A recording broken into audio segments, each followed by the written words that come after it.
Alhamdulillah nahmaduhu wa nasta'inuhu wa nastaghfiruh wa nu'minu bihi wa natawakkalu alayhi wa na'udhu billahi min shururi anfusina wa min sayyiati a'malina man yahdihillahu fala mudilla lahu wa man yudlilhu fala hadiya lahu wa ashhadu an la ilaha illallah wahdahu la sharika lahu wa ashhadu anna Muhammadan abduhu wa rasuluh. أما بعد فقد قال الله تعالى في القرآن العظيم الفرقان المجيد أعوذ بالله من الشيطان الرجيم بسم الله الرحمن الرحيم يا أيها الناس اتقوا ربكم الذي خلقكم من نفس واحدة وخلق منها زوجها وبث منهما رجالا كثيرا ونساء واتقوا الله الذي تساءلون به والأرحام إن الله كان عليكم رقيبا يا أيها الذين آمنوا اتقوا الله حق تقاته ولا تموتن إلا وأنتم مسلمون يا أيها الذين آمنوا اتقوا الله وقولوا قولا سديدا يصلح لكم أعمالكم ويغفر لكم ذنوبكم ومن يطع الله ورسوله فقد فاز فوزا عظيما. اللهم صل على محمد وعلى آل محمد كما صليت على إبراهيم وعلى آل إبراهيم إنك حميد مجيد. اللهم بارك على محمد وعلى آل محمد كما باركت على إبراهيم وعلى آل إبراهيم إنك حميد مجيد.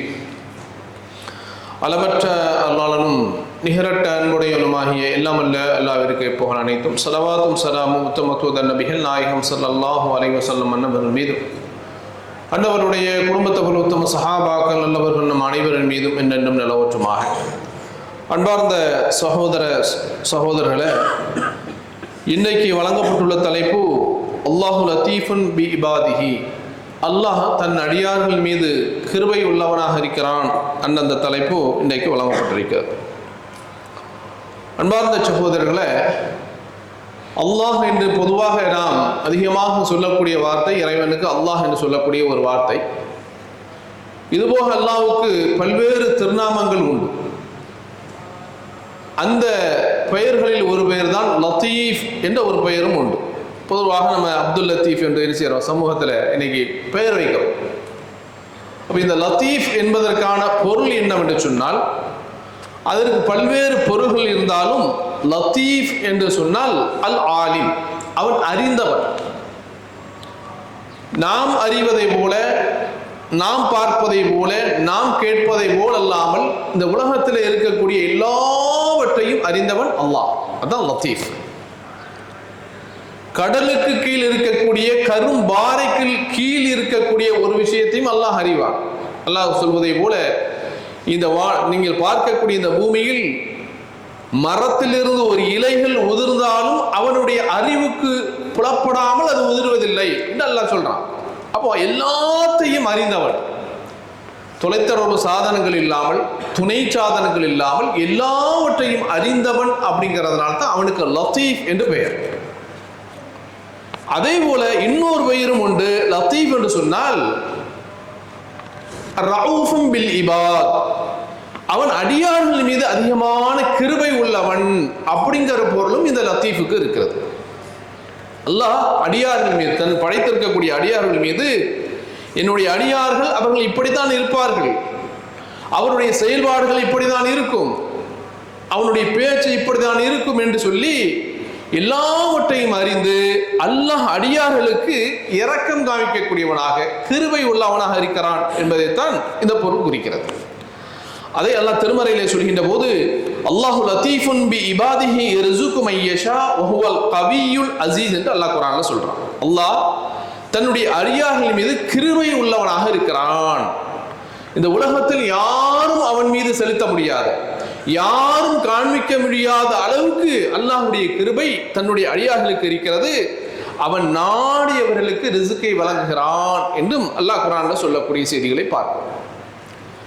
இன்னொரு வசனத்தில் அல்லாஹ் சொல்கின்ற போது, வஅஸிர்ரு கவுலக்கும் அபிஜஹரு பிஹி இன்னஹு அலீமுன் பிதாத்தி சுதூர் அலா யஅலமு மன் ஹலகஹு ஹுவல் லத்தீஃபுல் ஹபீர் என்றும் அல்லாஹ் குர்ஆன்ல சொல்றான். நீங்கள் பேசக்கூடிய பேச்சை ரகசியமாக நீங்கள் பேசினாலும் சரி, பகிரங்கமாக நீங்கள் பேசினாலும் சரி, மறைத்து வைத்திருந்தாலும் சரி, எந்த நிலையிலும் அவன் உங்களுடைய உள்ளத்தில் இருப்பதை அறிவான். அவன் ஏன் நமக்கு மீது கிருபை காட்டுகிறான் என்று சொன்னால், எல்லாத்தையும் அறிந்தவன். மறைச்சு வச்சதுனால இறைவனுக்கு தெரியாது, ஒளிச்சு வச்சதுனால இறைவனுக்கு தெரியாது. நமக்கு மாத்திரம் தெரிவதனால் அல்லாஹ்வுக்கு தெரியாதல்ல, எல்லாத்தையும் அறிந்தவன். அதனால தான் அவன் உங்கள் மீது கிருபை உள்ளவனாக இருக்கிறான் என்றும் அல்லாஹ் குர்ஆன்ல சொல்லி காமிக்கிறான். அன்பார்ந்த சகோதரர்களே, அப்ப இந்த உலகத்துல அல்லாஹ் ஏன் அடியார்கள் மீது அவன் கிருபை காட்ட வேண்டும் என்று சொன்னால், பொதுவாக நாம் ஒன்றை விளங்கிக் கொள்ள வேண்டும். இந்த உலகத்துல எந்த மனிதர்களாக இருந்தாலும் அவர்கள் எல்லாம் அல்லாஹ்விடத்திலே தேவையாகக்கூடியவர்கள், இறைவனிடத்துல தேவையாகக்கூடியவர்கள். தங்களுடைய தேவை அவனிடத்தில் கேட்க வேண்டும், தங்களுடைய முறையீடுகளை அவனிடத்தில் முறையிட வேண்டும். எல்லாத்துக்குமே தேவை அவனிடத்தில் இருக்கிறது. ஆனால் அவன் எவரிடத்திலும் தேவையற்றவன். அதனால்தான் அல்லாஹு சமத் என்று சொல்கிறோம். அவன் தேவையற்றவன், எந்த தேவையும் இல்லை. நம்ம ஒட்டுமொத்த வணங்கும் இந்த உலகத்தில் இருக்கக்கூடிய ஒட்டுமொத்த மனிதர்களும் இறைவனை வணங்கிறதுனால் ஒரு இன்ச்சு அளவுக்கு அவனுக்கு எந்த அந்தஸ்தும் கூடிவிடாது. ஏன்? இந்த உலகத்தில் இருக்கக்கூடிய எல்லா மனிதர்களும் ஒரே இடத்துல பூமியில நின்று ஒரே வெட்ட வெளியில நின்று இறைவனை நாங்கள் வணங்க மாட்டோம் என்று அவர்கள் முடிவெடுத்தாலும் அல்லாஹ்வுடைய அந்தஸ்துல எதுவும் குறைஞ்சிடாது. அல்லாஹ்வுடைய தூதர் சொல்றாங்க. அப்ப தேவை உடையவர்களாக இருக்கக்கூடிய நாம் அதை அறிந்துதான் அல்லாஹ் நமக்கு கிருபை காட்டுகிறான். அல்லாஹ் திருமறையில சொல்கின்ற போது, யா அய்யுஹன்னாஸ் அன்துமுல் ஃபுகராஉ இலல்லாஹ் வல்லாஹு ஹுவல் கனியுல் ஹமீத் என்று அல்லாஹ் சொல்றான். மனிதர்களே, நீங்கள் அல்லாஹ்விடத்தில் தேவையாக கூடியவர்கள். முஸ்லிம்கள் மாத்திரமல்ல, இறைவனால் இந்த உலகத்திலே படைக்கப்பட்டிருக்கக்கூடிய எல்லா மனிதர்களும் ஏதாவது ஒரு தேவை இருக்கும். செல்வம் இருந்ததுனால இன்னொரு தேவை இருக்குன்னு சொல்ல முடியாது, செல்வாக்கு இருந்ததுனால இன்னொரு தேவை இருக்குன்னு சொல்ல முடியாது, ஆரோக்கியம் இருந்ததுனால இன்னொரு தேவை இருக்குன்னு சொல்ல முடியாது. ஆக எல்லா மனிதர்களுக்கும் அல்லாஹ்விடத்தில் ஒரு தேவை இருக்கிறது என்பதை புரிந்து வைத்த காரணத்தினால் தான் அல்லாஹ் இந்த மனித சமூகத்தின் மீது அவன் இரக்கம் காட்டுகிறான், அவன் கிருபை காட்டுகிறான் என்பதை நாம் புரிந்து கொள்ள கடமைப்பட்டிருக்கிறோம். அன்பார்ந்த சகோதரர்களே, அப்ப அல்லாஹ்வுடைய கிருபை நம் மீது இருக்கிறது என்று அல்லாஹ் முடிவு செய்து விட்டான் என்று சொன்னால், அது எவ்வளவு தூரத்தில் இருந்தாலும், எவ்வளவு ஆழத்தில் இருந்தாலும், அகலத்தில் இருந்தாலும், தொலைதூரத்தில் இருந்தாலும், அது அல்லாஹ்வுடைய கிருபை நமக்கு வர வேண்டும் என்று சொன்னால் வந்தே தீர்ந்துவிடும். இது நம்ம இந்த உறுதியை மனசுல அதிகமா வைக்கணும். அல்லாஹ்வுடைய கிருபை, அருள், நிஅமத்து, ரஹ்மத்து இது நமக்கு கிடைக்க வேண்டும் என்று அல்லாஹ் முடிவு செய்து விட்டான் என்று சொன்னால், இந்த உலகத்தில் அதற்கு எதிரான எத்தனை சக்திகள் அதை தடை போட்டாலும் அது அல்லாஹ்வுடைய அந்த நிஅமத்து கிடைத்தே தரும், அல்லாஹ்வுடைய கிருபை கிடைத்தே தீரும் என்பதை நாம் ஆணித்தரமாக உறுதியாக நம்ம கடமைப்பட்டிருக்கிறோம். அதனால்தான் அல்லாஹ் சூரத்துல் லுக்மானிலே, குர்ஆனுடைய வசனங்களிலே லுக்மான் அலைஹிஸ்ஸலாத்து வஸ்ஸலாம் அவர்கள் தன்னுடைய மகனை அழைத்து உபதேசம் செய்கின்ற பொழுது இந்த உபதேசத்தை செய்தார்கள். யா புனை இன்னஹா இன் தகு மிஸ்கால ஹப்பத்தின் மின் ஹர்தலின் ஃபதகுன் ஃபீ ஸஹ்ரத்தின் அவ் ஃபிஸ் ஸமாவாத்தி அவ் ஃபில் அர்த் யஅதி பிஹல்லாஹ் இன்னல்லாஹ லதீஃபுன் ஹபீர் என்று சொல்றாங்க. மகனே, அல்லாஹ்வுடைய வல்லமையை, சக்தியை நீ புரிந்து கொள். அல்லாஹ் உனக்கு கிடைக்கக்கூடியது ஒரு கடுகளவு, ஒரு அணுவளவேனும் அவள் அல்லாஹ் உனக்கு நன்மையை வைத்திருக்கிறான் என்று சொன்னால், அது இந்த பூமியிலே அல்லது வானத்திலே அல்லது ஒரு கருமையான ஒரு பாறைக்கு கீழ் இருந்தாலும் அல்லாஹ் அதை உனக்கு கொண்டு தருவதற்கு சக்தி உள்ளவன். எனவே அவனுடைய சக்தியை நீ இந்த அளவுக்கு நீ புரிந்து கொள் என்று லுக்மான் அலைஹிஸ்ஸலாத்து வஸ்ஸலாம் அவர்கள் தன்னுடைய மகனுக்கு உபதேசம் செய்தார்கள் என்று அல்லாஹ் குர்ஆன்ல சொல்லி காமிக்கிறான் என்று சொன்னால், அப்ப அல்லாஹ்வுடைய கிருபையின் மீது, அல்லாஹ்வுடைய ரஹ்மத்தின் மீது, அல்லாஹ்வுடைய நிஅமத்தின் மீது, ரஹ்மத்தின் மீது நாம் அளப்பரிய உறுதியான நம்பிக்கை, ஸ்ட்ராங்கான நம்பிக்கை வைப்பதற்கு நாம் கடமைப்பட்டிருக்கிறோம். அன்பார்ந்த சகோதரர்களே, அதனால தான் அல்லாஹ் எப்படி வச்சிருக்கான் பாருங்க. அவனுடைய சக்தியை அல்லாஹ் குர்ஆன்ல சொல்லும்போது, லா துத்ரிகுல் அப்சார் வ ஹுவ யுத்ரிகுல் அப்சார் வ ஹுவல் லத்தீஃபுல் கபீர். இந்த மனிதனை அல்லாஹ் கண்காணித்துக் கொண்டே இருக்கிறான். அவனுடைய பார்வைகள் இந்த உலகத்தில் இருக்கக்கூடிய எல்லா வானம் பூமி எல்லா பகுதியிலும் வியாபித்திருக்கிறது, பார்த்து கொண்டே இருக்கிறான். ஆனால் நீங்கள் அவனை பார்க்க முடியாது, நீங்கள் பார்க்க முடியாது. அதனால தான் மூசா அலைஹிஸ்ஸலாம் பார்க்க முடியல. தூர் மலைக்கு போகும்போது என்ன செஞ்சிட்டாங்க, ஏதோ மலையை பார்க்கணும்னு அது வெடிச்சு செதறியது என்ன செய்தாரு, மயங்கி கீழே விழுந்து விட்டார் அப்படிங்கிற செய்தியும் அல்லாஹ் குர்ஆன்ல சொல்றான். அப்ப இந்த உலகத்தில் நீங்கள் அவனை பார்க்க முடியாது, ஆனால் அவனுடைய பார்வைகள் உங்கள் மீது பட்டுக்கொண்டே இருக்கிறது என்கிற செய்தியும் அல்லாஹ் என்ன செய்யறான், குர்ஆன்ல சொல்லி காமிக்கிறான். எனவே அன்பார்ந்த சகோதரர்களே, அப்ப அல்லாஹ்வுடைய கிருபை இந்த உலகத்துல ஒரு அடியானுக்கு கிடைக்கிறது என்று சொன்னால், எத்தனை சோதனைகளும், எத்தனை தடைகளும், எத்தனை அதற்கு எதிரான விஷயங்கள் இருந்தாலும் அதையெல்லாம் உடைத்தெறிந்து அல்லாஹ் என்னுடைய அடியானுக்கு நான் இந்த அருளை செய்ய வேண்டும் அப்படிங்கிறத அல்லாஹ் என்ன செய்வான், ஊர்ஜிதப்படுத்திடுவான். அதுக்கு ஒரு வரலாறு தான் அல்லாஹ் குர்ஆன்ல யூசுப் அலைஹிஸ்ஸலாத்து வஸ்ஸலாமுடைய வரலாறு அல்லாஹ் சொல்றான். இந்த யூசுப் அலைஹிஸ்ஸலாமுடைய வரலாறு நம்ம படிச்சோம்னு சொன்னா நமக்கு ஒரு தெளிவான ஒரு விஷயத்தை புரிஞ்சு கொள்ள வேண்டும். நமக்கு எதிரான இந்த உலகத்திலே சதி செய்யக்கூடியவர்கள், அந்த சதிக்கு எதிராக அல்லாஹ்வுடைய உதவி இருந்தது என்று சொன்னால் எல்லாத்தையும் உடைத்தெறிந்து அந்த நியமத்தை நமக்கு கிடைக்காம போயிடாதுங்க. அல்லாஹ் நமக்கு நாடிட்டான் அப்படின்னு சொன்னா அதுக்கு எதிராக நம்ம கூட வேலை செய்திருக்கக்கூடிய பக்கத்து சேர்ல இருக்கக்கூடியவனே வேலை செய்வான், அண்டர் கிரவுண்ட் வேலை பார்ப்பான்.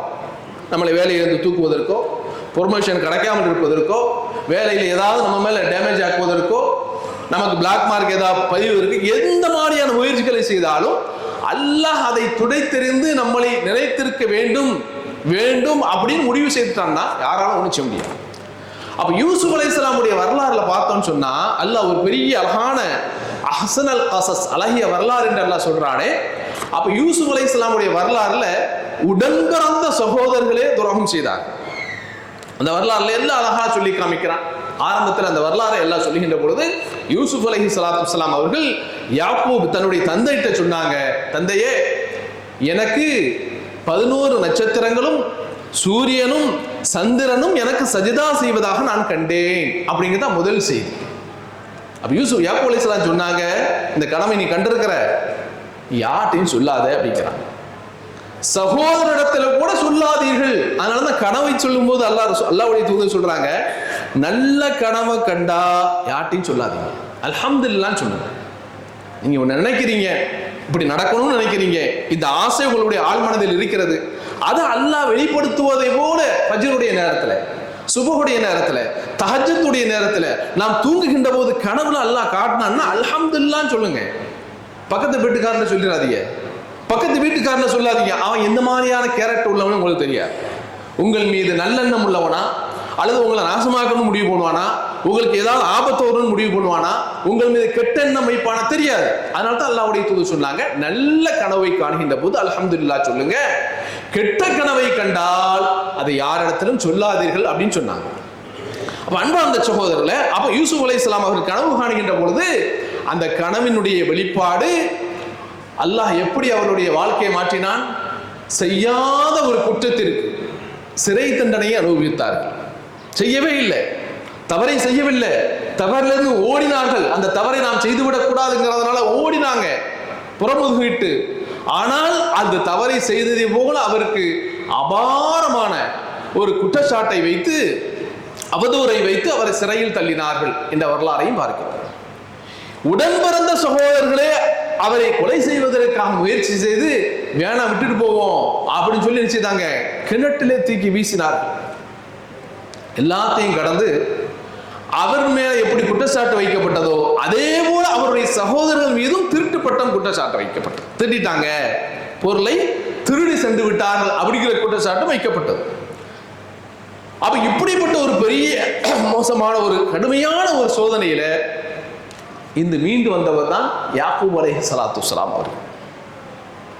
அப்ப யூசுப் அலைஹிஸ்ஸலாத்து வஸ்ஸலாம் அவர்கள் இவ்வளவு பெரிய சிக்கல்ல சிறை தண்டனையை அனுபவித்து சகோதரருடைய துரோகத்துக்கு எதிராக அதிலிருந்து மீண்டு வந்து சகோதரர்கள் மீது போடப்பட்டிருக்கக்கூடிய அவதூறுகளையும் மீறி கடைசியாக என்ன வந்தது, மிஸ்ர்ல இருக்கக்கூடிய மிகப்பெரிய ஒரு பதவி அவர்களை தேடி வந்தது. அப்படி வருகின்ற போது அதனுடைய இறுதியில யூசுப் அலைஹிஸ்ஸலாம் சொல்றாங்க, வரஃபஅ அபவைஹி அலல் அர்ஷி வഖர்ரு லஹு சுஜ்ஜதா. எல்லாத்தையும் முடித்து எல்லா பிரச்சனைகளையும் தாண்டி அந்த அரியாசனத்திலே அவருடைய தந்தையையும் தாயையும் உட்கார வைத்து அழகு பார்த்தார் யூசுப் அலைஹிஸ்ஸலாம். وقال يا أبتي هذا تعويل رؤيا من قبل قد جعلها ربي حقا. என்னுடைய தந்தையே, ஆரம்பத்தில் உங்களிடத்தில் நான் ஒரு கனவு கண்டதாக சொன்னேனே, அந்த கனவிற்கான விளக்கம் இதுதான். 11 நட்சத்திரங்களும் சூரியனும் சந்திரனும் எனக்கு சாஸ்தாங்கம் செய்வதாக நான் கண்டேன் என்று சொன்னேனே, அதற்கான விளக்கத்தை, கனவினுடைய விளக்கம் இதுதான். என்னுடைய கனவை அல்லாஹ் உண்மைப்படுத்தி இருக்கிறான். وقد احسن بي اذا اخرجني من السجن وجاء بكم من البدو من بعد ان نزع الشيطان بيني وبين اخوتي ان ربي لطيف لما يشاء என்று யூசுப் அலைஹிஸ்ஸலாம் சொல்றார். தந்தையே, எனக்கும் என்னுடைய உறவுகள் சகோதரருக்கு மத்தியிலே ஷைத்தான் பிளவுகளை ஏற்படுத்தினான். ஷைத்தானுடைய வேலை என்னை கன்னத்துல தீ போடுறதுக்கும் என்னை கொல்ல முயற்சி செய்ததற்கும் எல்லாமே ஷைத்தானுடைய வேலை. ஷைத்தான் அவ்வளவு பெரிய சதிகளை செய்தான். அதிலிருந்து மீண்டு வந்தோம். கிராமத்தில் இருக்கக்கூடிய உங்களை இந்த மிஸ்ர் தேசத்திற்கு அழகான அரியாசனத்திலே அதிகாரத்திலே அந்த இடத்திலே உட்கார வைத்து அழகு பார்க்கக்கூடிய இந்த நிகழ்வையும் அல்லாஹ் எனக்கு தந்திருக்கிறான் என்று சொன்னால், அல்லாஹ் தான் நாடியவர்களுக்கு கிருபை காட்டுகின்றான், என் மீது கிருபை காட்டியிருக்கிறான் என்று யூசுப் அலைஹிஸ்ஸலாத்து வஸ்ஸலாம் அவர்கள் சொல்லக்கூடிய வரலாறை நாம் பார்க்கிறோம் என்று சொன்னால், அன்பார்ந்த சகோதரர்களே, எத்தனை தடைகளை உடைத்தறிந்தும் அல்லாஹ்வுடைய கிருபை நம் மீது பொழியப்பட வேண்டும் என்று அல்லாஹ் முடிவு செய்து விட்டால் அது கிடைக்கும் என்பதை நாம் புரிந்து கொள்ள கடமைப்பட்டிருக்கிறோம். அதே போல அன்பார்ந்த சகோதரர்களே, குர்ஆனிலே அல்லாஹ் இன்னொரு வரலாறையும் குர்ஆனில் சொல்லி காமிக்கிறான். மூசா அலைஹிஸ்ஸலாத்து வஸ்ஸலாமுடைய வரலாறு நீண்ட ஒரு நெடிய வரலாறு, ஆங்காங்கே குர்ஆனிலே பல இடங்களில் சொல்லப்பட்டிருக்கக்கூடிய வரலாறு. அப்ப அந்த மூசா அலைஹிஸ்ஸலாமுடைய வரலாறுலையும் அல்லாஹ் ஒரு செய்தியை சொல்றான். வஅஸ்பஹ ஃபுஆது உம்மி மூசா ஃபாரிகா, இருக்கக்கூடிய பனி இஸ்ரவேலில் இருக்கக்கூடிய எல்லா குழந்தைகளையும் கொல்லுங்கள் என்று சொல்கிறான் ஃபிரௌன். அதிலே மறைக்கப்பட்டு பாதுகாப்பாக பிறந்தவர் தான் மூசா அலைஹிஸ்ஸலாத்து வஸ்ஸலாம் அவர்கள். பிறந்த அந்த குழந்தையை தாய் தன்னுடைய மார்போடு அணைத்து அந்த குழந்தைக்கு பால் ஊட்டி அழகா சீராட்டி வளர்க்கக்கூடிய அந்த பருவத்தில் அல்லாஹ் சொல்றான், இந்த குழந்தையை தூக்கி வீசு அப்படிங்கிறான், நதியில தூக்கி போடுற அப்படிங்கிறான். அதற்கான பெட்டிகள் அமைக்கப்பட்டு அந்த பெட்டியில தூக்கி போடு அப்படிங்கிறான். மூசா அலைஹிஸ்ஸலாமுடைய தாயினுடைய உள்ளம் அப்படியே வெறுமையாக ஆகிவிட்டது. அல்லாஹ் ஒரு குழந்தையும் தந்தான், அந்த குழந்தையை நதியில தூக்கி போட சொல்றான். எவ்வளவு பெரிய சோதனை! குழந்தை இல்லை என்று சொன்னால் அது வேற விஷயம். குழந்தை கிடைத்தது, அந்த குழந்தையையும் காப்பாற்ற முடியாமல் உயிருக்கு உயிராக போராடி கொண்டிருக்கிறது என்று சொன்னால் அந்த தாய்க்கு எவ்வளவு பெரிய கஷ்டமாக இருந்திருக்கும் மனது. அந்த நேரத்தில் அல்லாஹ் சொல்றான், மூசாவுடைய தாயுடைய அந்த உள்ளம் வெறுமை அடைந்து விட்டது. இன் காதத்துல துபதி பிஹி லௌலா ரபத்னா அலா கல்பிஹா லிதகூன மினல் முஃமினீன், மூமின்களாக இருக்கக்கூடிய காரணத்தினால் அவளுடைய உள்ளத்தை நாம் பலப்படுத்தவில்லை என்று சொன்னால் அவள் சொல்லிவிடுவாள், இந்த நதியிலே தூக்கி போட்ட குழந்தை என் குழந்தை தான், நான் தான் போட்டேன் என்று சொல்லிவிடுவாள். அதனால் அந்த குழந்தையும் ஃபிரௌனினால் கொல்லப்பட்டிருக்கும், கதை முடிஞ்சிருக்கும். நாம் அவருடைய உள்ளத்தை ஸ்திரப்படுத்தி வச்சிருந்தோம். சொல்லிடாத, வெளியே சொல்லாதே, இது உனக்கு துக்கத்தை போல் தெரியும், கஷ்டத்தை போல தெரியும், ஆனால் அந்த குழந்தையை மீண்டும் உன்னிடத்தில் கொண்டு வரக்கூடிய வேலை என்னுடைய வேலை, நான் உனக்கு கொண்டு தருவேன், நான் உன் மீது அருள் செய்வேன், எனவே நீ கவலைப்படாதே, தைரியமாக தூக்கி போடு என்று சொன்னான் என்ற வரலாறையும் அல்லாஹ் குர்ஆன்ல சொல்லி காமிக்கிறார். எனவே அன்பார்ந்த சகோதரரே, உலகத்துல வாழக்கூடிய காலங்களில் அல்லாஹ் நமக்கு நிறைய அருள்களை செய்திருக்கிறான்.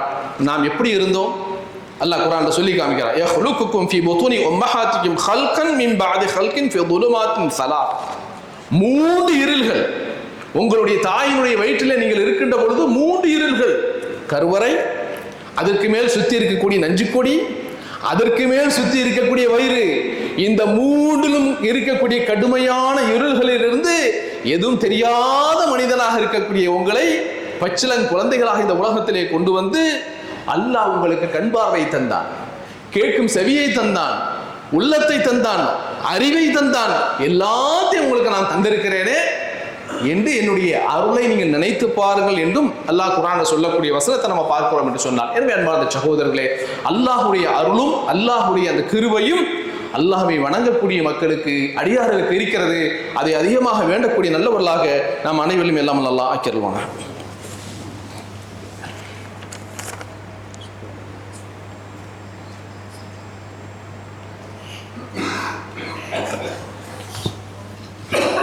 அல்ஹம்துலில்லாஹி ரப்பில் ஆலமீன் வஸ்ஸலாத்து வஸ்ஸலாமு அலா சய்யிதில் முர்ஸலீன் நபியினா முஹம்மதின் வ ஆலிஹி வ ஸஹ்பிஹி அஜ்மாயின். அன்பார்ந்த சகோதரர்களே, இந்த அல்லாஹ்வுடைய கிருபையை நாம் அடையணும் அப்படிங்கும்போது நினைத்த நேரத்தில் அது நமக்கு கிடைச்சிருமா அப்படின்னு சொன்னால் கிடைக்காது. அல்லாஹ்வுடைய அருளும் வேணும். நாம் நினைக்கிறதெல்லாம் நடக்கணும்னா நினைக்கும் போதெல்லாம் அது கிடைக்குமா என்று சொன்னால் கிடைக்காது. எப்போ கிடைக்கும் அப்படின்னு சொன்னால் நாம் அல்லாஹ்வுடைய அருளை அடைவதற்கு, கிருபையை அடைவதற்கு அதிகமான சோதனைகள் வாழ்க்கையில் வருகிறது என்று சொன்னால் அதற்கு பிறகு வெற்றி இருக்கிறது. அல்லாஹ் குர்ஆன்ல ஒரு வசனத்தில் அல்லாஹ் சொல்லி காமிக்கிறான், அஃப ஹஸிப்தும் அன் தத்ஹுலுல் ஜன்னah, நீங்க சொர்க்கத்துல லேசா நுழையலாம்னு நினைச்சுக்கிறீங்களா? வலம்மா யஅதிக்கும் மஸலுல் லதீன கலூ மின் கப்லிஹிம் மஸ்ஸத்துஹுமுல் பஅஸா வ ضرா உங்களுக்கு முன் சென்ற சமூகத்திற்கு அல்லாஹ் நிறைய கஷ்டங்களை கொடுத்தான், பொருளாதார கஷ்டங்களை கொடுத்தான், நோயை கொடுத்தான், சிரமங்களை கொடுத்தான். அந்த சிரமத்தில் அவர்கள் எந்த அளவுக்கு தள்ளப்பட்டார்கள் என்று சொன்னால், மதா நஸ்ருல்லாஹ், அல்லாஹ்வுடைய உதவி எப்போது வரும் என்று கேட்டார். ஏர்போர்ட் எப்போது திறக்கப்படுங்கிற மாதிரி, எப்ப நிலைமைகள் சீராகும் என்று யோசிக்கிறோமா இல்லையா? இதை போல அந்த மக்கள் அல்லாஹ்வுடைய உதவியை வானத்தை பார்த்து கேட்கிறாங்க, அல்லாஹ்வுடைய உதவி எப்போது வரும்? அந்த அளவுக்கு கஷ்டம், சிரமம். அதெல்லாம் வராம நீங்க சொர்க்கத்துக்கு போகலாமா, போயிடலாம் நினைக்கிறீங்களா? நல்லா கேட்கறோம். அப்ப அன்பார்ந்த சகோதரர்ல, நாம் அல்லாஹ்வின் மீது உறுதியாக நம்பிக்கை வைக்கிறோம், அல்லாஹ்வுடைய மார்க்கத்தை பேணும்னு நினைக்கிறோம், ஹலால் ஹராமை பேணும்னு நினைக்கிறோம், அல்லாஹ்விடத்தை நெருக்கத்தை ஏற்படுத்துகிறோம் என்று சொன்னால், அந்த நேரத்தில் அல்லாஹ் சில சோதனைகளை வைப்பான். இதுவும் அப்படிப்பட்ட ஒரு காலகட்டம் தான். ஆயில்கள் பெட்ரோலும் குய்ந்து இருக்கக்கூடிய தோண்டும் இடமெல்லாம், பார்க்கும் இடமெல்லாம் பீச்சி ஓடி வரக்கூடிய தண்ணீரை போல பீச்சி வரக்கூடிய இடங்களில் இன்றைக்கு அண்டை நாடுகளில் கார்கள் வரிசையாக பெட்ரோல் அடிப்பதற்காக ஃபியூலுக்காக நிற்கக்கூடிய காட்சிகளை இன்னைக்கு சமூக வலைதளங்கள் பதிவு செய்கிறது. என்றைக்காவது யோசித்திருப்போமா? என்றைக்காவது சிந்தித்திருப்போமா? பெருமையா பேசுறமே, இவ்வளவு கம்மிங்க, தண்ணியை விட கம்மி, நம்ம ஊர்ல இவ்வளவு அளவு, அங்க இவ்வளவு காசு சொல்றோம். இன்னைக்கு கார்கள் அணிவகுத்து நிற்கிறது. எதுக்கு? என்ன காரணம்? யோசித்து பாருங்க அன்பார்ந்த சகோதரர்களே. அப்ப அதனால சோதனைகள் வரும். அல்லாஹ்வுடைய தூதர் ஸல்லல்லாஹு அலைஹி வஸல்லம் சொன்னாங்க, இன்ன இதாமல் ஜஸா மஇதாமில் பலா. ஒரு அடியானுக்கு அல்லாஹ் அதிகமான நன்மையை கொடுக்க வேண்டும் என்று நாடுகிறான், அவன் விஷயத்தில் அதிகமான நன்மை நாடுகிறான் என்று சொன்னால் அல்லாஹ் அதற்கான சோதனைகளையும் வைப்பான், கடும் சோதனை. அந்த சோதனையில் தான் அல்லாஹ் உங்களுக்கு உறுதுணையாக இருப்பான், உங்களுக்கு அதிகமான கூலியும் கிடைக்கும். வைன்னல்லாஹ இதா அஹப்ப கௌமன் இப்தலாஹும், அல்லாஹ் ஒரு சமூகத்தை நேசிக்கிறான் என்று சொன்னால் அவர்களை சோதிப்பான். உலகத்துல எல்லாம் கிடைக்குதுங்க, எந்த கவலையும் இல்லாம நான் வாழ்றேன்னு சொன்னா உனக்கு அல்லாஹ் கீழே அண்டர் கிரவுண்ட்ல வேற ஏதாவது ரெடி பண்ணி வச்சிருக்கான்னு அர்த்தம். கஷ்டம் வரணுங்க, சோதனைகள் வரணும், சிரமங்கள் வரணும், மனசு கஷ்டப்படணும், கண்ணீர் வடிக்கணும். இதெல்லாம் இருந்தால்தான் அல்லாஹ் நம்மளை நேசிப்பதற்கான அடையாளம். அப்ப அல்லாஹ்வுடைய தூதர் சொன்னாங்க, ஒரு சமூகத்தை அல்லாஹ் நேசிக்கிறான் என்று சொன்னால் அவர்களை சோதிப்பான். ஃபமன் ரதிய ஃபலஹு ரிதா, யார் அதை ஏற்றுக்கொண்டார்களோ அல்லாஹும் அவன் மீது திருப்தி அடைகிறான். இப்படி ஆயிடுச்சே, ஏன் அல்லாஹ் இப்படி ஆனான்? நிறைய விஷயங்களுக்கு இன்னும் என்ன செய்ய விட கிடைக்காது. அல்லாஹ்வுடைய விதி, அல்லாஹ்வுடைய ஏற்பாடு. அப்ப அல்லாஹ்வுடைய இந்த விதியை எவன் அதை பொருந்தி கொண்டானோ அல்லாஹும் அவனை பொருந்திக் கொள்கிறான். ஒமன் சஹித ஃபலஹு ஷஹத், அல்லாஹ் இப்படி ஆக்கிட்டானே என்று அல்லாஹ்வின் மீதே கோபப்படுகிறோம், அல்லாஹ்வுடைய விதியை திட்டுகிறோம், அல்லாஹ்வுடைய ஏற்பாட்டை பழிக்கிறோம் என்று சொன்னால் உனக்கு அல்லாஹ்வுடைய கோபம் தான் கிடைக்கும். காரணம் என்ன? படைத்தவன் உன்னைக்கு ஆக்கி வச்சிருக்கிறான், படைத்தவன் எல்லா காரியங்களும் அவன் அமைத்து தருகிறான். அதை ஏற்றுக்கொள்வது உன்னுடைய மனப்பக்குவம் இல்லையா? அதை ஏற்றுக்கொள்ள வேண்டுமா இல்லையா? அப்ப அதை நீ ஏற்றுக்கொள்ளவில்லை என்று சொன்னால் உனக்கு கோபம், அல்லாஹ்வுடைய கோபம் வருகிறது என்று அல்லாஹ்வுடைய தூதர் ஸல்லல்லாஹு அலைஹி வஸல்லம் சொல்லக்கூடிய செய்திகளை பார்க்கிறோம். எனவே அன்பார்ந்த சகோதரர்களே, உலகத்தில் எது நடந்தாலும் கத்தர் அல்லாஹ் தான், அல்லாஹ் விதித்தது தான் நடக்கும் அப்படிங்கிற அந்த பக்குவத்தை எல்லா நிலையிலும் உருவாக்கணும். எல்லா நேரத்திலும் அது நம்முடைய மனசுல இருக்கணும். நாம் சொல்வதை போல என்றைக்கும் எதுவும் நிரந்தரம் அல்ல, இந்த உலகத்தில் எதுவுமே நிரந்தரம் அல்ல. அதனால இந்த மாதிரியான மனப்பக்குவங்களை நம்ம என்ன செய்யுங்க, உருவாக்கி கொள்ள வேண்டும். அப்ப அல்லாஹ்வுடைய அருளும் கிடைக்கணும் அப்படின்னு சொன்னா, அதே நேரத்தில் அல்லாஹ்வினால் தரப்படக்கூடிய அந்த சோதனைகளிலும் திருப்தி அடையக்கூடிய நல்ல பக்குவத்தை நாம் பெற வேண்டும். அப்பொழுதுதான் உண்மையான மூமினாக ஆக முடியும். எல்லாம் அல்லாஹ் அப்படிப்பட்ட நல்லவர்களாக நம் அனைவரையும் ஆக்கிடுவானாக. அல்ஹம்துலில்லாஹி ரப்பில் ஆலமீன்.